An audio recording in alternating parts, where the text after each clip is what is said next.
We are live. Welcome everyone to the Feeling Inspired podcast. I'm of course your delightful host, Amit Sodha, and today I've got a very special guest, an amazing guy who, I think I think to be in the dating niche is an unusual thing anyway.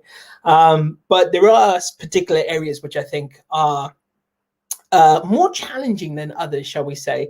And this is where people like Daniel come in and they help people who have perhaps been through divorce or major breakups and who are struggling to get back into the dating game. Because I think, especially if you've been out of the dating game for a long time, it can be tricky and very a bit of a minefield, I think is the best way to put it. But for anyone joining us anyway, of course, let me just introduce myself once again. This is the Feeling Inspired podcast. My name is Amit Sodha. I'm an expert dating coach and mindset coach. And my job in life, my purpose in life is to help people like yourselves in the same way that I've been helped by some amazing books, material, and so much more that has inspired me. And I'm hoping to be able to pass that and pay that forward to yourselves as well. So without further ado, I'd like to welcome today's esteemed guest. His name is Daniel Herrold. And I'm not going to do too much of a major introduction because I want to hear your story from the horse's mouth. So without further ado, Daniel, tell us a little bit about yourself and your backstory and how you got into this line of work. Because I was fascinating because, like, even my story as well is quite an unusual one, but I'd love to hear yours. Well, thanks for having me on your program, by the way. And we met on Clubhouse and we've been in a couple rooms. It's nice to connect with you one-on-one instead of in a larger group setting. I never thought that I would actually opine in the realm of dating. I really don't profess that I am an expert, certainly in this kind of industry, but I think that I do feel like I've got some wisdom from my own experiences, and I've kind of been an observer on the sidelines with the divorce community that I built to where I feel like I can provide some value. But kind of backing up, I was in a 22-year marriage, including 4 years before that. So really a 26-year relationship with my ex-wife. I was divorced 3 years ago. How many years? 20 plus? 26. 26. Now that's impressive. Yeah. And, prior to that, I was in high school. So I had literally dated two people in my life from the age of 17 to 45 years old. Wow. And so, going into dating, as I'm sure a lot of your audience and your clients feel, it's pretty daunting. It's very intimidating, especially if you haven't been dating or haven't dated in decades. And the whole landscape has changed, 100%. With the dating apps and how everybody interacts today. And so I dove in just like a lot of divorced men do. We dive in head first. We don't do our own internal work. We don't heal. We just jump right into dating. And I did so many things wrong. And I started to figure out how to do some things right. And, I feel like at the latter part of my dating journey, I really started to date with integrity, which I think is a big issue in today's dating world, is being able to date honestly, truthfully, being open and direct with what your intentions are. And that was who I was. And I had a fabulous experience. I was able to meet so many unique people. And so you fast forward to today, this was 3 years ago when I got divorced. So I dated for about 18 months, almost 2 years. And I created this divorce community along the way that was really a platonic friendship-based community to help support divorced men and women, very much like me, who need connection, but not in a romantic way. But all the issues that a divorced man or woman deals with, regardless of their age, as their new single, is dating and how to navigate it, how to avoid the toxicity, how to avoid, the pitfalls. And so I started to write to that, and it's really just kind of picked up steam where I feel like it's, kind of my passion project to be able to help, particularly women is who I draw into, really try to help them build, I call it intentional dating. How can you really be intentional in terms of how you date? And with intention comes a strategy, right? With intention comes the ability to filter and qualify and be able to really protect your time. And so that's really where my platform is kind of steered towards. That's beautiful. And, as we mentioned earlier, that I think that once you've kind of been out of the game especially I would say for at least 15 years or so, to suddenly dive back into it, it is such a different beast with the apps. And it's for some people, I've actually heard them use the word traumatizing. It genuinely is quite, it's so full on. The messages you get, the kinds of messages, the forwardness, well, I wouldn't really describe it as forwardness, but how people are just, going straight into, do you fancy having a shag, or, whatever it might be. And if you're not used to that, you're not used to the environment, it's quite, it really can be distressing for someone who's not been there before. So I think you're definitely, like, it's good to hear that you're doing this kind of work and, helping those kinds of individuals who need it the most as well. So I would love to hear kind of a bit more in depth about kind of your experience and what you found going into it. What were you finding when you re-enter the world of dating with apps and everything else out there? What were some of your experiences that kind of almost led you to this line of work? Like, anything specific as well? Any anecdotes you can share with us? Yeah, absolutely. I mean, I think that there are a couple, I think what is a good illustration of maybe all the things that I did wrong, which kind of led me to trying to have a platform of telling people of all the things that they should do right. One thing that I did, as I mentioned, is I jumped into dating way too early after my relationship broke off. And I think too many people do that, whether it's just a relationship in general that may not be a marriage or a marriage. And the reason why we do it a lot of times is because those emotions of loneliness and the lack of feeling acknowledged and affirmed, and we miss that. And so we're yearning for connection because we're sad emotionally, we're not healthy. And so we dive in for that to be something that would provide that to us. And that's like the worst possible time to get into it, because all of that emotion that you haven't done the healing, you're not a happy person, and generally speaking, and that's only going to manifest and carry over into the people that you encounter, and they're not going to be healthy dating experiences. And so I jumped into I had a couple of dates, and then I immediately jumped into a long-term commitment because I didn't know I had no idea what I was doing. I felt like, okay, well, this seems right, this feels fine to me. And after about 90 days, I really started to realize, oh my gosh, what am I doing here? I'm still dealing with a divorce. I'm still dealing with kids that are hurt, and an ex-wife that was hurt, and family, and I'm trying to manage a new relationship. How is that fair to me, let alone her? And she had kind of come to that conclusion too, and we decided to part ways. Incidentally enough, she got married about 6 months ago, and I'm really excited for her and happy for her. But and I think she picked the right guy, because I wasn't the one. And I jumped right into the next one. So jumped right into another exclusive relationship, and that one crashed and burned. And then I realized, okay, I'm not ready. I need to do the inner work. I need to heal. I need to rediscover myself and kind of see what I want. But I still really like dating. I still really like engaging with people.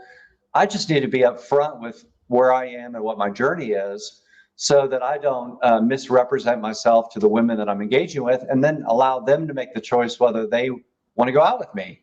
And so I was, not only in my dating profile, but that first conversation, I always stated my intentions, which was, I'm still dealing with the aftermath of my divorce. I'm still working on myself. I enjoy dating. I enjoy meeting people, but I'm really not looking for a long-term relationship. I'm casually dating.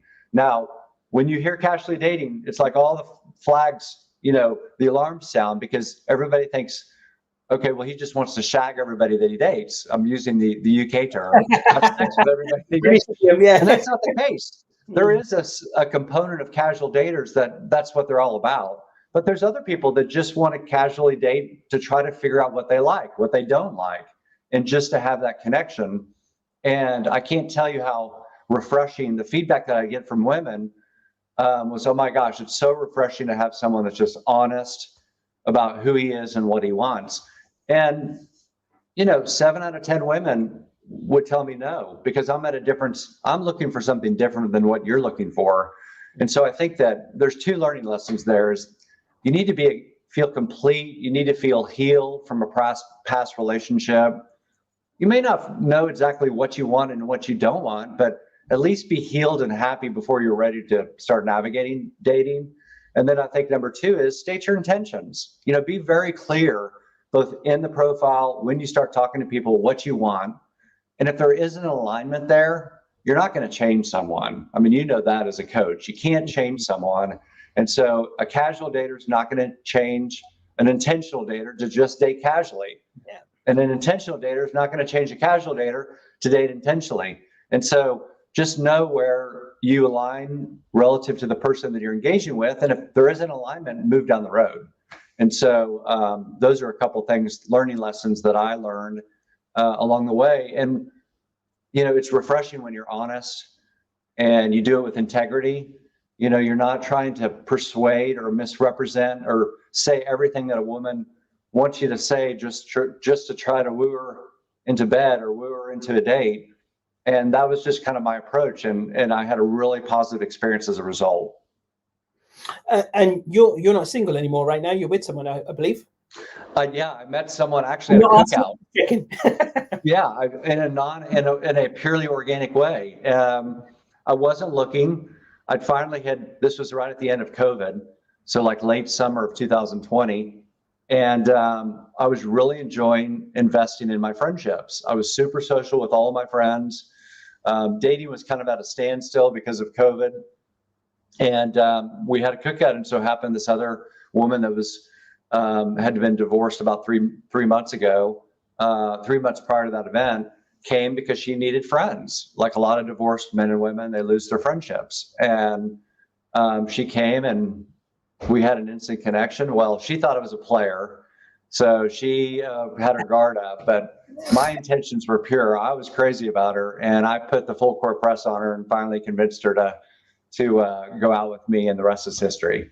No, oh wow, that's brilliant as well. Did you tell her that you work in the dating space as well when you first met? Did she kind of at the time I really wasn't. At the time I was really focusing on the divorce space. I was really actually was right at the inception of building this divorce community that we built.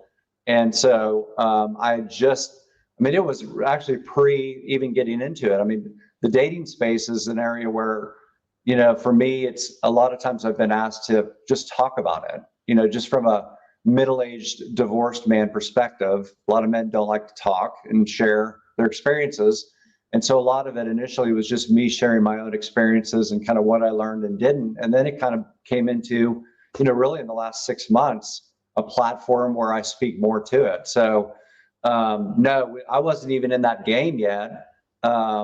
She knew, she just kind of read me like, this is a guy that probably gets around and has fun, based on the social dynamics. But honestly, she's been the one that's like pushed me into it. She said, you have a good opinion. You've got a good platform. You really need to speak more to help women navigate dating. Because it's, like you said, it's overwhelming.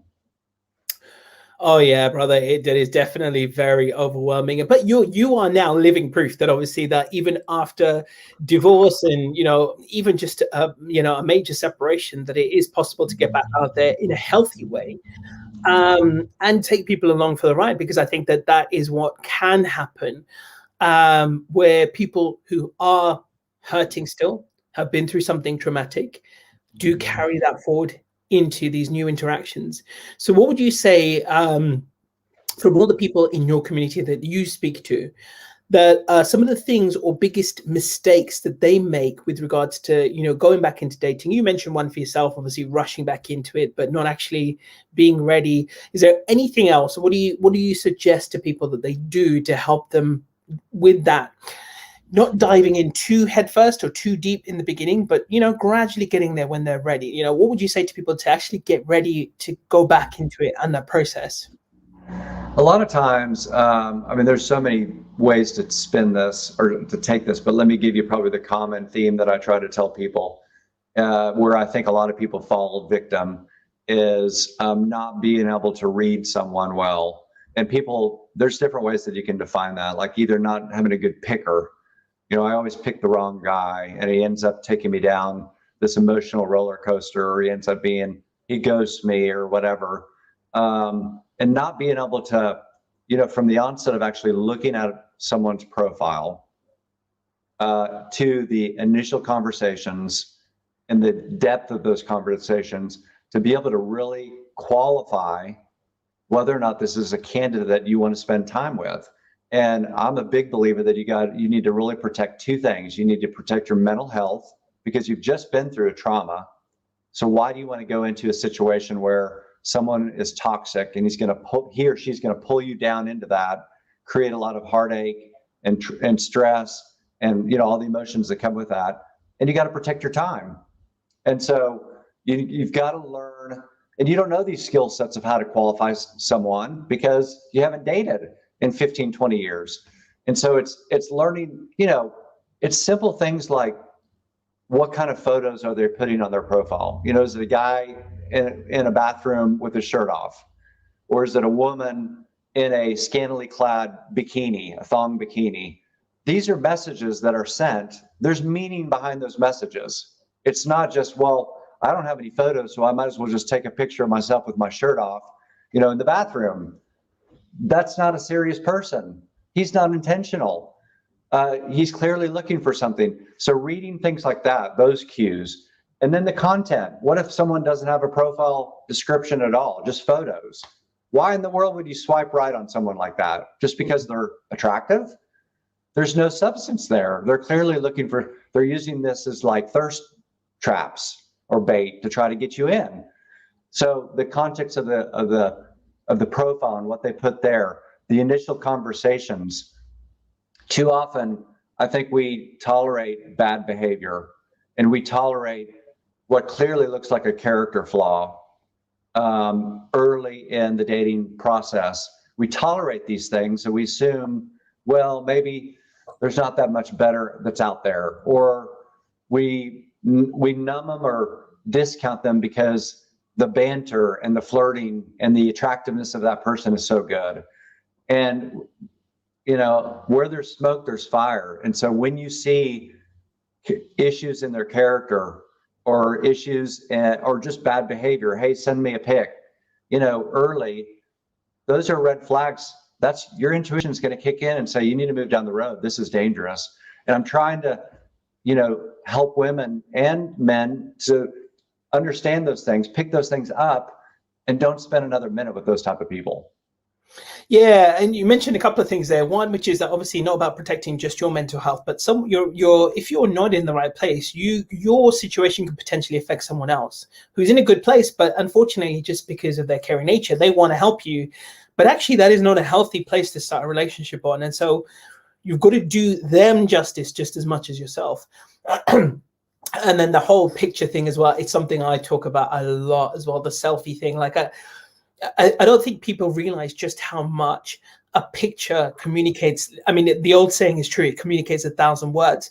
That a selfie almost makes it look like you don't have friends. Like if you can't have a picture of someone, a picture where someone has taken a picture of you, or even 1 or 2 shots with you and your friends, or in an action shot doing something, it speaks volumes. So, I say to people, don't put selfies up.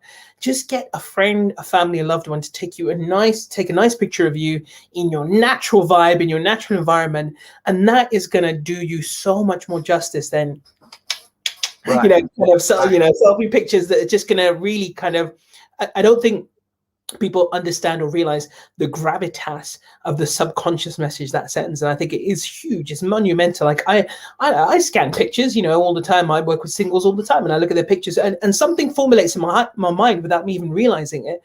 But it does. I just see a picture and it gives me an idea of what that person is about. I'm not trying to judge. I'm not judging them, but it's just like my subconscious mind has made a decision about what that person is like. And a lot of it comes down to the type of picture. Is it really distant? Are they trying to hide something? I'm not saying that these are absolutes, but it really does send those messages. So to take a bit of time and just, get a few nice pictures made, even just hiring a photographer just for an hour or so, getting them to take some nice pictures of you will make all the difference. It's so true. And this is not just a male issue. There's women that the quality of the photos, they're incredibly blurry, or they're selfies only. It's an issue across both parties. When I see photos like that, what that tells me is that you're not willing to invest in the time to put together your resume, which your profile is your resume. And so you're whipping up whatever's in your photo collage and not being willing to go take some good photos if you don't have any. I remember a story. It's actually on Clubhouse. We had a room where women were coming up and asking men for advice. So it was kind of a get your male perspective. This woman came up and she was complaining about how just the sexual innuendos that she gets, the messages she gets from men, both on the apps and in social media all the time. And she gets frustrated with it. She wants something more meaningful. I jump over to her Instagram. Every other photo is her in a bikini. Every other photo in like thong bikinis. And I said, I'm sorry. I mean this with all respect, but you're sending a message to men to be aggressive sexually because of the pictures that you're posting. And so if you want to change behaviors, you need to change the types of messages that you send out. And I'm not sure that she took that well, but it's true. I look at a photo on a dating app of a woman in a bikini or a close-up as she's laying by the pool, which everybody seems to do. I'm thinking sex immediately, and every other guy is. And that's the message that you're sending, right, wrong, or indifferent. And so if you have a great body, as I tell a woman, there's lots of pictures. You could put yourself in a nice cocktail dress at a party or at some event that could clearly show off that you are proud of your body because you've taken care of it and you work out. But you don't need to post some scantily clad photo when you're trying to send a different message of what you want, but the pictures don't line up with the words. Yeah, that what you just said is such a controversial subject, isn't it? Like, it's just, no, I should be allowed to put on whatever I want. Yeah, do that, but we're visual. It's the way it is. That's our, million-year-old biology kicking in. It's like the example I sometimes give to women is, you know what, do you like shoes? And they're like, yeah, I love shoes. I love going and, looking at window shopping for shoes or looking at them. I say, stop liking shoes. Just stop it. And they're like, no, I can't do that. Well, guess what? This is exactly what men are like. We are visual. It's something we can switch off, I'm afraid. It's just not possible where you're asking us to go on against every strand of our DNA. If I see a scantily clad woman on Instagram, my first thought is about this beautiful naked woman. I'm not thinking about her personality. You're not reading the caption. Yeah, exactly. My wife's not listening. Great. No, but but it's true. But it's so true that I think you've got to just have a little bit of common sense when it comes to this kind of stuff. Like if you do have that kind of stuff on your Instagram, don't link it with your dating app as well, because people will check it out, and that's what they're going to assume from that. And like I said, so true. I think it's such a controversial subject, and you and I will probably get heat for that, saying that. But I'm sorry, it's true. Get over it. I mean, if you want to start having good results, then you need to start demonstrating good behavior, and you just have to be mindful of the message that you're sending. Another thing that I think steers a lot of people off is being extremely critical or negative within your profile. Whether it's a political party or if you believe this, swipe left, or men will put, if you're in a drama, I don't want anything to do with you. And again, you're focusing on the negative, not the positive. Yeah. And so I see a lot of that where people have just very, they have these beliefs that are very strong, and they don't want anyone else to that doesn't align with those beliefs to even have an encounter with them. I think that's short-sighted to begin with, because I think we need to really keep our horizons wide. But when you do put those negative messages in the profile, for a lot of intentional daters, it's immediate swipe left. I don't want anything to do with negativity, and you're bringing it out already on your resume. Yeah. So, move on. So that's another pitfall that I see, or error that a lot of people do. Oh God, yeah. I see that all the time as well. And the way I describe it to people as well is that we live in a headline culture. You've got to have something that grabs attention. Your first line is going to be something that's not controversial, but just fun, engaging, that's going to bring people out. And to be honest, I say to people as well, from a non-dating perspective, I love people who disagree with me. Let's have some good, deep discussions and debates, not fights about it. But I love it when people challenge me and say, actually, no, that's not right. Actually, that's not right what you said about women in bikinis. And, okay, great, let's discuss it. Let's have a real heart-to-heart about this and try and figure out what is the best way forward then. That's what I want. I want people around me who disagree with me, because that is what keeps us grounded and makes us understand why we believe what we believe. But if you're just around people who are agreeable all the time, you're going to get bored. Yeah, and it's that self-reinforcing thing that just carries on, and you're not exposed to anything else. And then as soon as anyone comes along who disagrees with you, that's it. It's game over. You're going to be like, you know what? Oh no, I'm sorry, I don't want you in my life. You know, it's not. I don't think it's not healthy to not have people who don't disagree with you in your life. I think it's in fact, I think it's so valuable. It's so true. But yeah, sorry. Well, I was going to say it really goes back. It really goes down to when you start to kind of line out what your non-negotiables are, and these are the things that you're very black and white on. You know, honesty is a non-negotiable, right? If you're dealing with someone that's dishonest and lies, you don't want anything to do with that. Or integrity, or trustworthiness. I mean, there's a lot of character traits that are very black and white. I either get them, and if they're not present, then I'm moving on. But there's this line of non-negotiable of wish list items that we try to put into the non-negotiable item, and and it's not only physical attributes, but it's things like political party or beliefs on certain subjects that we put into the wrong bucket. Look, I mean, there's relationships that have occurred where people have very polarized ideas on topics, and they just learn these aren't topics that we're going to talk about as a couple, but they love each other. And you know, height is a big issue, for example, for women, right? If he's not this tall when I'm in my heels, then I don't want to date him. And I always challenge women and say, well, what if he was like a 9.9 out of 10? He's like your dream. He's like perfect in every possible way. He's got emotional maturity. He's got every character trait that you could ever dream of possibly. And based on your entire dating history and all you've seen out there, there's none better than this guy. And he's 5'9".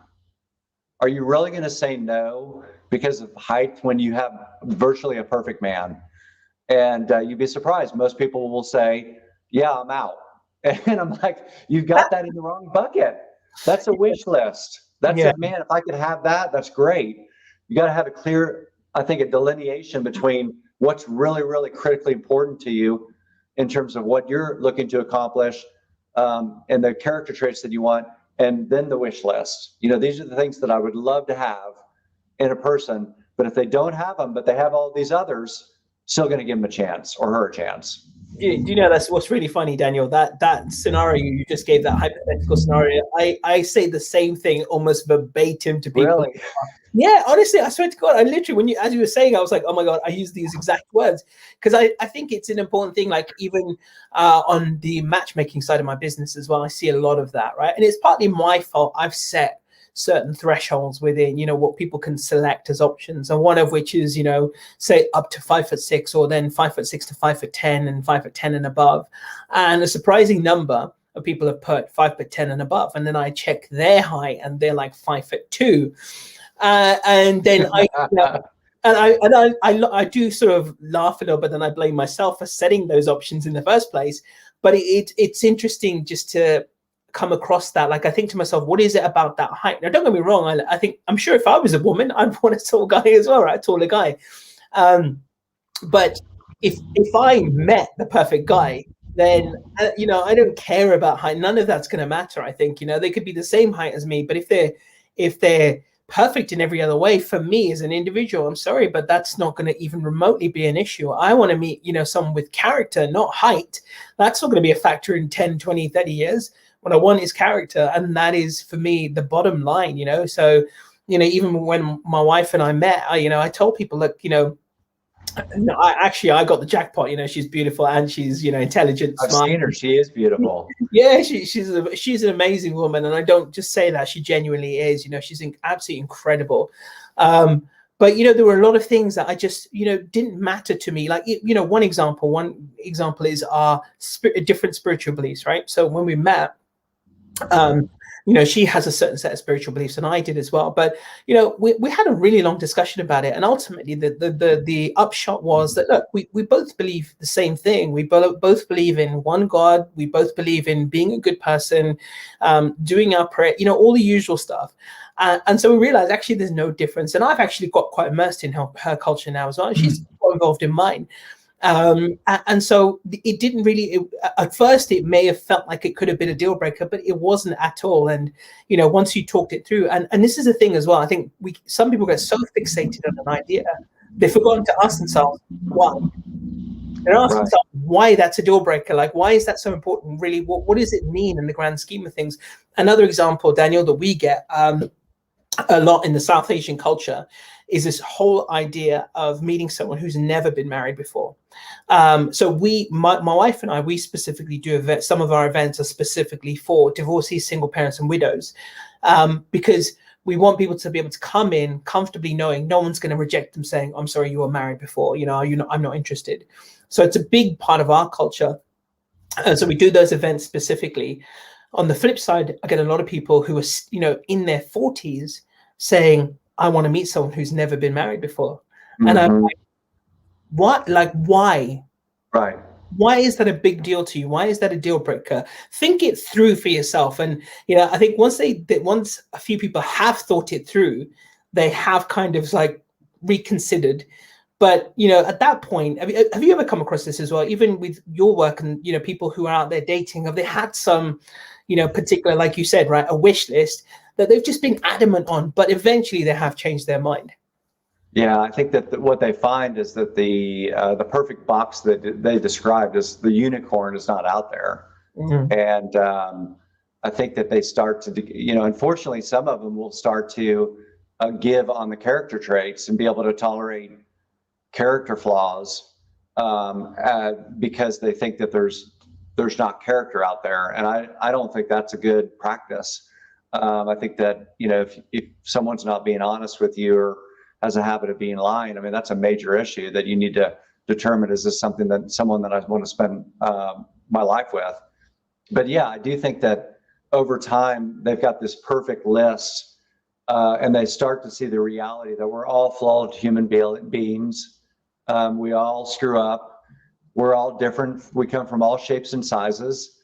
And at the end of the day, don't we just want someone that has a good heart, has good values, and wants the best for us and them? And yeah, that's probably it. And so it's not a bad practice to actually put these things down on paper. And I'm a big believer in, you can formulate everything that's in your mind of what you want, but you're just dreaming.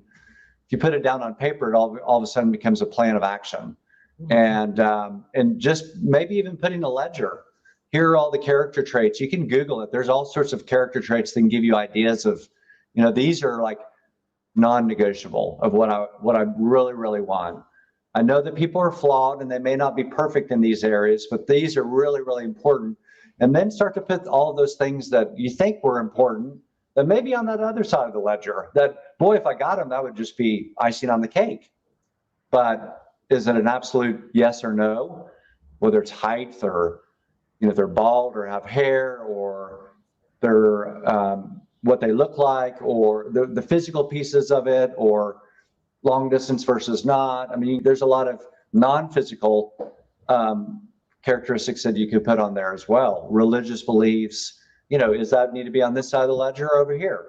And it's a good practice to go through that to really, it helps you paint kind of a picture, but it's also your guidepost to where you're like, okay, well, maybe I'm willing to give this guy or this girl a chance because they don't align with my wish list, but boy, they sure look like everything on this side of the ledger looks really good.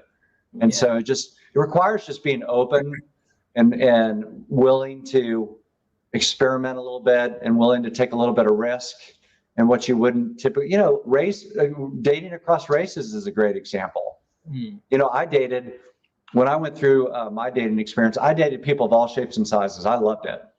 I dated the Asian community. I never got to the African American, but I would have dated people from all different races, because you get fed such different perspectives on life, different viewpoints, different backgrounds. And I think that's healthy for us. It helps us grow.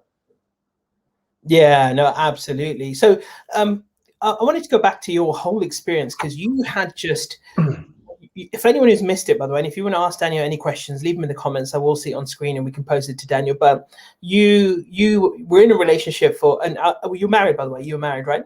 Yeah, 26 years. 26 years. So and to come out of that and obviously step into the dating world must have been quite a challenge. So can you talk us through in a bit more detail just about how you found the whole process, what you did to kind of acclimate yourself to the new world, of dating? Well, I'm pretty technologically savvy, so jumping on the apps was fairly easy for me. And I remember I jumped on Match.com first. I think that was my first one. And the apps, as you know, are a way to they stimulate your endorphins, and they get all of your emotions charged up. And that's why, like, when you match with someone, the phone vibrates often. Some of the apps have created that because they want those endorphins to be released and for you to get super excited, and then you get addicted to it. And I got addicted to it. I mean, there were times where I was probably talking to, at least virtually over text or messaging, 15, 20 women at a time, all across the country, because you can now plant yourself in different places. I mean, I was having a lot of fun doing it. And I didn't lie. I mean, I wasn't, I never said, I'm divorced when I wasn't, and that I lived in their city. So I was always pretty truthful about where I was and where I was in terms of my stage. But when I got to that revelation, as I described, where it's time for me to just be casual and not really be serious, I took that as an opportunity every time I met someone to just cultivate a friendship. That's really what my approach was. And I think that too many times we go into a date, especially the first date or a series of dates, with so much pressure on ourselves to try to figure out, is this the guy or is this the girl or not? Do they fit, check all the boxes? And we don't just go out to just discover who someone is. And maybe if we took the mindset of, hey, I'm going in to this date and I'm going to try to make a new friend, and I'm going to have that curiosity that I would with any other new friend, learning about their life, it would take all the pressure off and really make the dating experience so much more enjoyable. And that's how I approached it. And, you fast forward to today, and, outside of maybe a couple to three bad experiences, every dating experience I had, I thought was enjoyable. Many of them I'm still connected with and are friends. Many are still now involved in my divorce community. A lot of them call me for dating advice, and because we're friends. And they knew that I wasn't looking for a relationship, and so they knew that there wasn't a long-term vision there, but they found a new friend, and now we've embraced those friendships. And so, and everybody wants a relationship that stems off of a foundation of a friendship, right? I mean, we all want that. Yeah. So why not approach it saying, I'm going in to make a new friend, and I'm going to discover who he is. I'm going to learn, or her, and learn all about them. You're going to ask more questions because you're curious. You're going to do less talking. And I think you'll have a much more enjoyable dating journey if you approach it that way, versus thinking every guy, I'm putting pressure on, is this the one? Is this the one? Is this the one? And so that was kind of a perspective that I took that I think made dating super fun. Yeah, and you know what? Honestly, my dating experience was exactly like yours pre-marriage as well. Same thing. I just took it with a total pinch of salt, no seriousness. Just went out there to make some friends, have a bit of fun, enjoy myself, not be dishonest with anyone, and just tell people, look what I'm doing, and I'm just out here to meet people and see what happens. I'm not looking for a wife right now as such, but if I happen to meet them along the way, fantastic, wonderful, right? Exactly. And that's a big thing. I think a lot of people do put that pressure on themselves. So what do you say to people who you speak to, who you find are those types of characters who will put so much pressure on themselves that it's a natural thing that we do, I think, but to alleviate some of that from thinking this needs to be the one, or I'm desperate to meet the one. I need to meet the one. And therefore they kind of damage and ruin their whole dating experience. Because I think it should be fun. It should be fun. Yeah. Absolutely. Usually those type of people,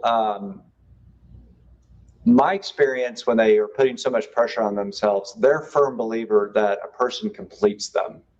And so that's why they're putting so much pressure on themselves, is because they're trying to find that person to complete them. And so it's almost like a cue to me that, well, maybe we need to just take a time out here in our dating and work on ourselves and really get to the mindset where we're happy being single, that we're happy, that we feel complete as a human being, and that anybody that comes into our life and is a relationship is accretive to that. It's icing on the cake, as I always say.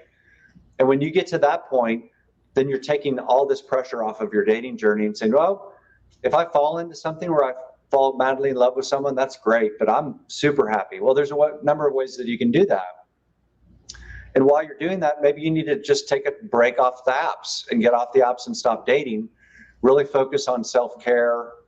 I say really build a tribe of really good friends. If you're super social and have, a handful, a half dozen really good friends that you're active with each and every week, you're going to feel really fulfilled.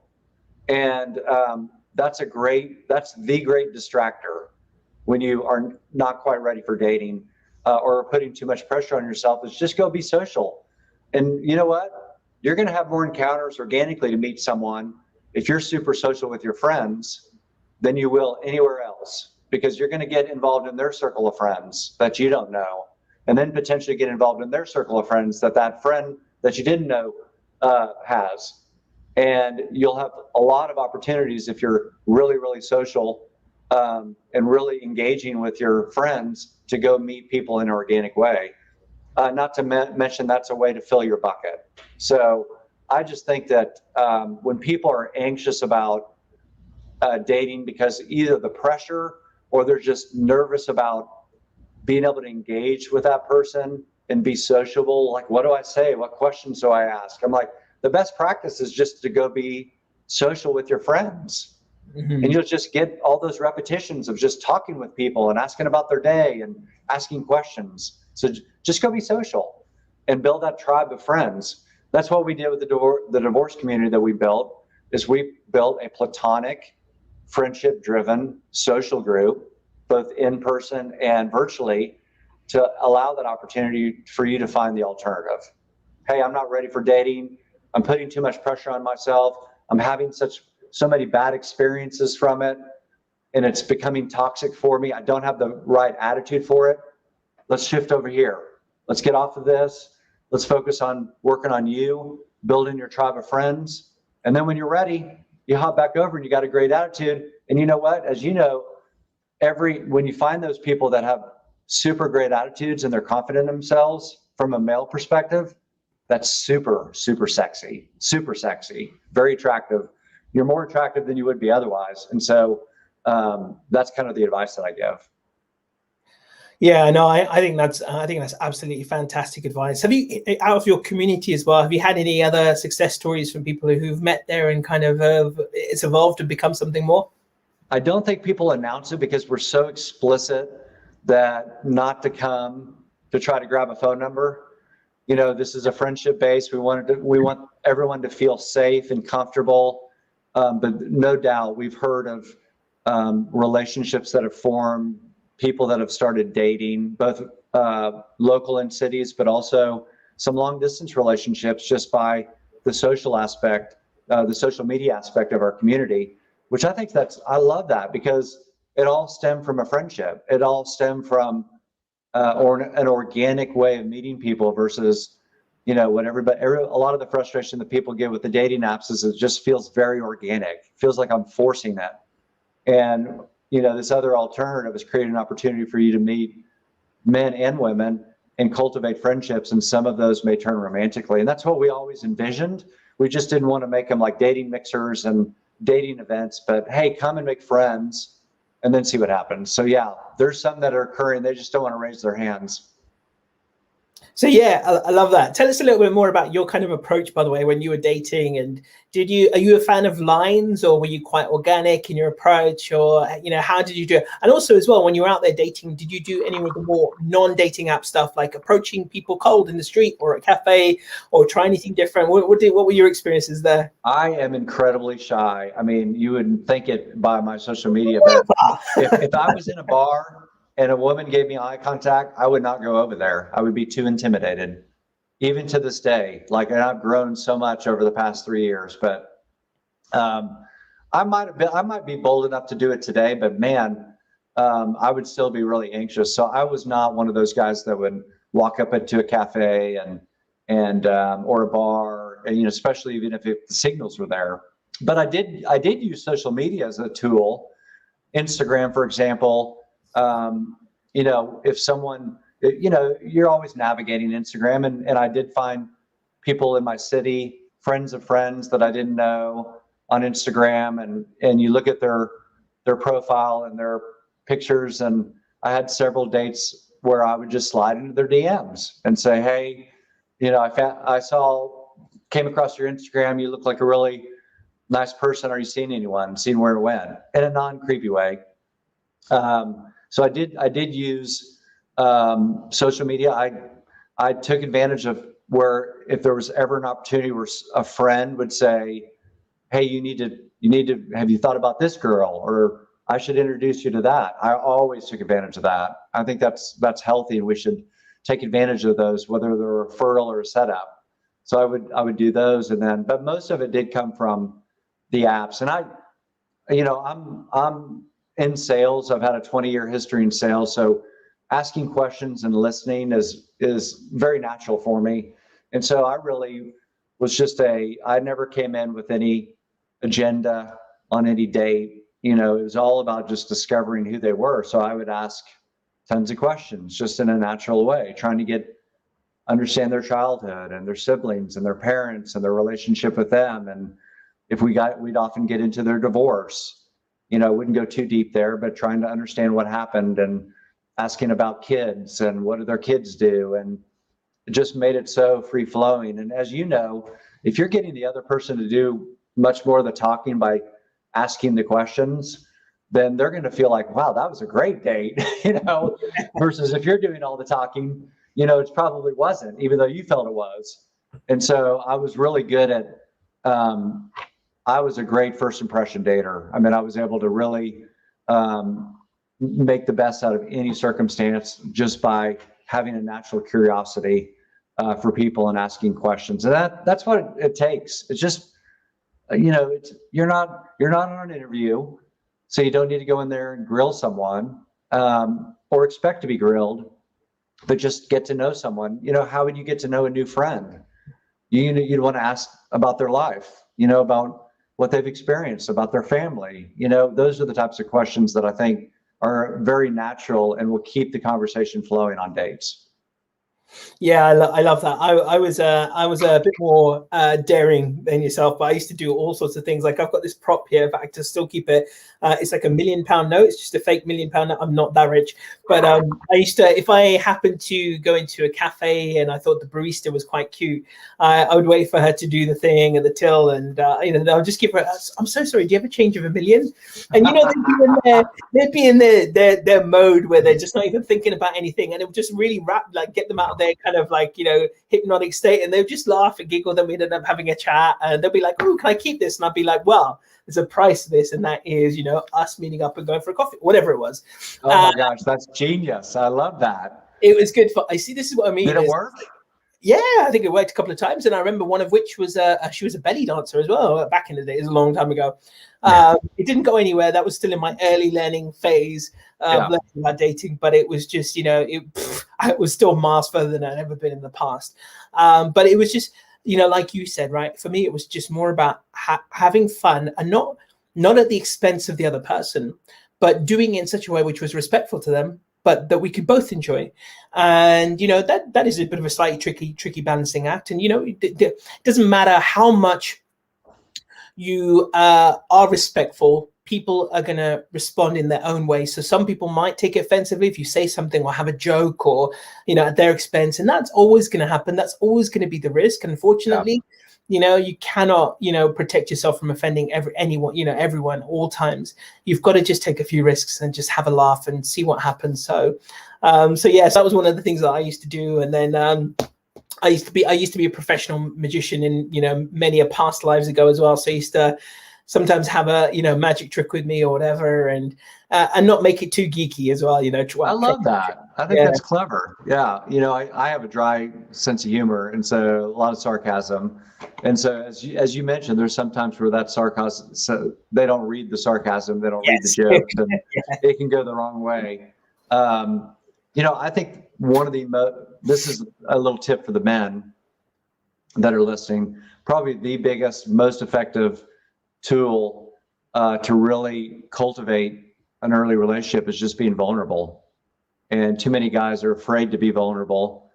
And vulnerability just means opening up about your life and being, and being able to express the emotions that you went through.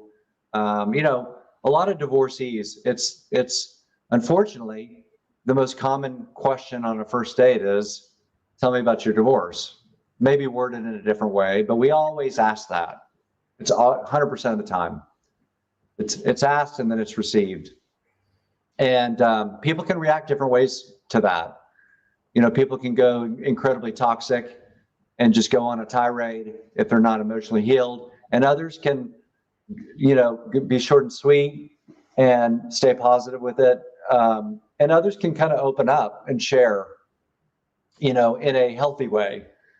And it's a vulnerable opportunity to share, particularly if you stay positive and just talk about what happened and acknowledge that you were part of a failed marriage, that it's not always that other person. And that's incredibly attractive to a woman, is a man that is comfortable being vulnerable. And if that's something that it's hard for men to do, you've got to figure out a way to kind of open that up, because that's really going to be something that's going to be super attractive, if not required or wanted or desired by women as you're dating, particularly, as a middle-aged dater.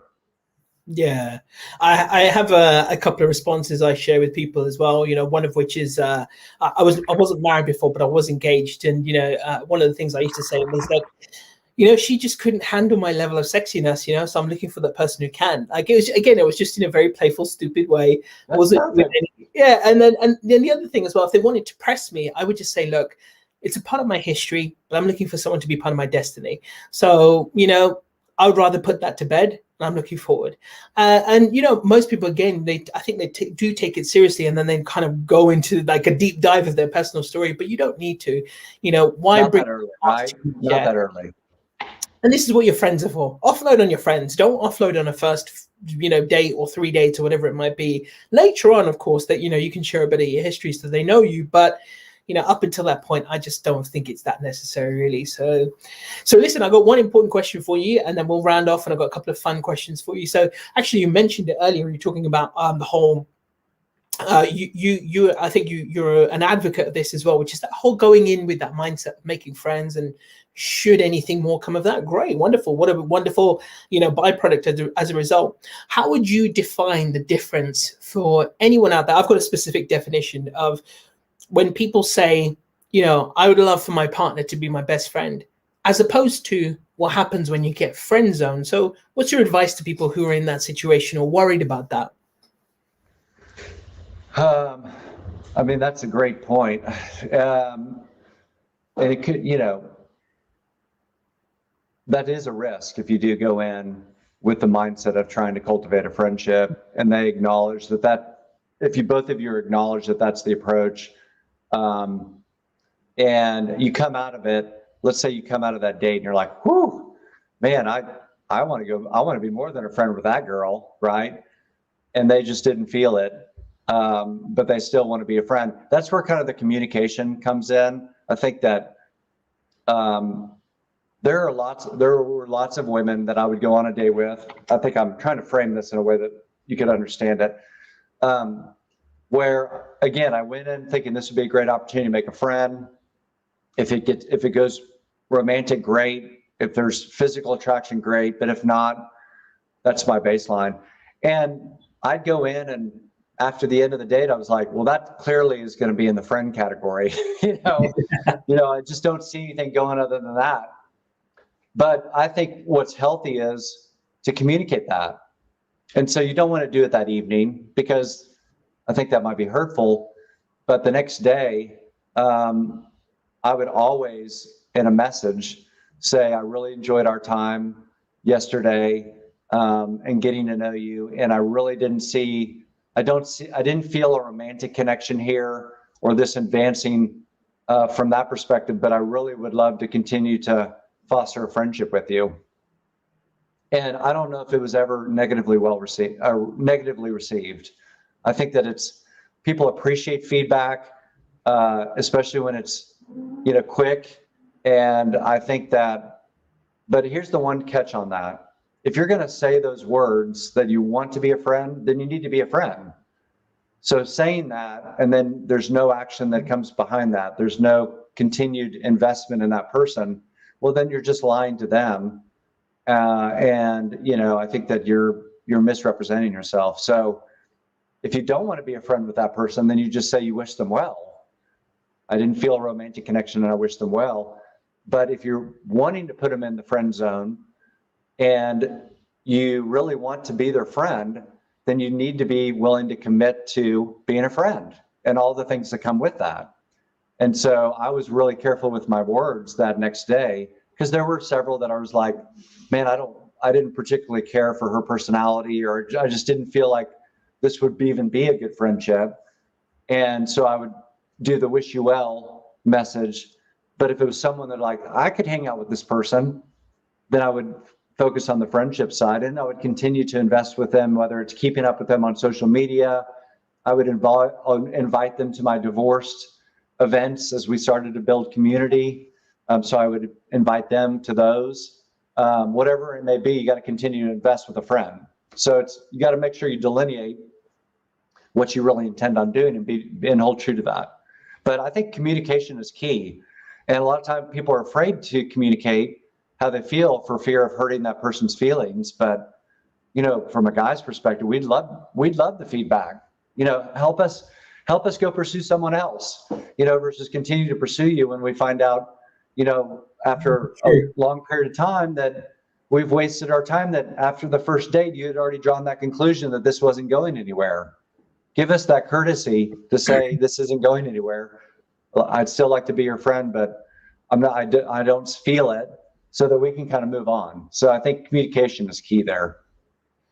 Very true, very true. Last couple of questions then. So last thing I was going to ask, for a bit of fun, if you were to make a dating app, what is one feature that you would add that is not necessarily out there right now? I'm not trying to steal your ideas, just for a bit of a laugh. What would you do? What would you add? Well, it's interesting because who knows? No, I'm just kidding. There's a UK dating app that actually I read about an article that they are incorporating this, and they're requiring every registered user to have a background check. I would do that. Nice. There's so many predators. There's so many scammers. It creates such a bad image for the dating app community it's so prevalent. People are getting so burned. 300 million was frauded through dating apps last year worldwide. It's a big deal. And not to mention, I don't know if I would want to date someone, if I were a woman, of a man that has been arrested for domestic violence, right? Or was a criminal. And so I think that a background check would be a great way to kind of create another guard or protection for both men and women. So I would have required background checks. That's a good one. I like that one. Very good one. What would you do? What would you pick? I've toyed with the idea in the past of some kind of rating system. So, I don't know how it would work, but just, if a person is respectful, if they arrive on a date on time, things like that, you can actually rate your date or something like that. Potentially, I've got a few ideas as well. A couple of them are top secret, but that was one of them. But I've actually had ideas thinking as a dating coach. what would I actually do? And there are things that I would implement that are not done in any other apps. I think the background check is a really good one, actually.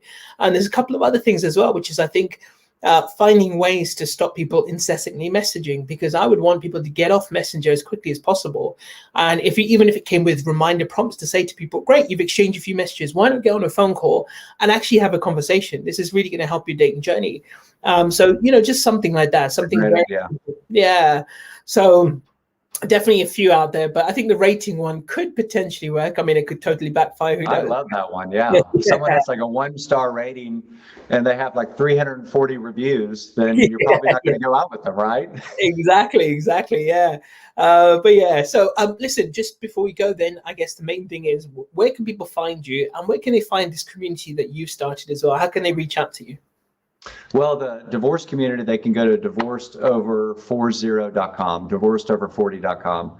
There's a little form there. It's called Find My Tribe. You can fill that out, tell us where you're from, and then we can connect you if there happens to be a community that's building in your city. We have a couple of international countries that are starting to form, but we're in about 40 cities in the United States where we've got community building. So that's mine. My personal is, I would start on my Instagram, which is my full name, Daniel.Herrold. And you can, I kind of do short form blogging there. I'm going through kind of a top 10 ways to navigate your online dating experience currently. So I talk a lot about dating, and I'll put some funny videos in there. We all kind of have to laugh at the end of the day when it comes to dating, because it can be a shit show, and it can be, and we all have our stories, and we sometimes just need to take a look back, take the pressure off, and laugh about all the experiences we've had. Yeah, definitely. I just there was a TikTok trend I saw earlier, the Superman theme song, the original one, and the 4-screen freeze frame where you're trying to put yourself in a Superman pose. I've just posted it a little while ago, so let's check it out. Check it out.